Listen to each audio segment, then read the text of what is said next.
দেওয়ানগঞ্জ উপজেলার পাথরেরচর বিজিবির আয়োজনে জনসচেতনতামূলক মতবিনিময় সভা অনুষ্ঠিত হয়েছে। 14 জানুয়ারি বিকাল 4টায় পাথরেরচর বাজারে জনসচেতনতামূলক মতবিনিময় সভা অনুষ্ঠিত হয়েছে। বর্তমান সময়ে অস্থিতিশীল পরিস্থিতি নিয়ন্ত্রণ করতে সাধারণ জনগণকে সচেতন হতে বলেছে পাথরেরচর বিজিবি জামালপুর ব্যাটালিয়ন 35। বিজিবির নায়েব সুদার মানিক ক্যাম্প কমান্ডার পাথরেরচর। সে সময় উপস্থিত ছিলেন হাবিলদার আব্দুর রাজ্জাক, নায়েক মোহাম্মদ ইকবাল হোসেন, স্থানীয় সমাজসেবক আলহাজ রেজাউল করিম কালু, আব্দুর রাজ্জাক, মন্টু শাহ, মোহাম্মদ শামীম সহ স্থানীয় আরও অনেকেই।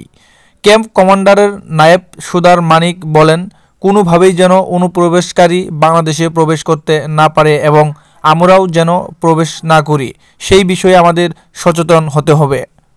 সেই সাথে মাদকদ্রব্য যাতে কেউ না আনতে পারে সেজন্য নিজেরা সচেতন হবেন আর আমাদের এই বিষয়গুলো নিয়ে সহযোগিতা করবেন।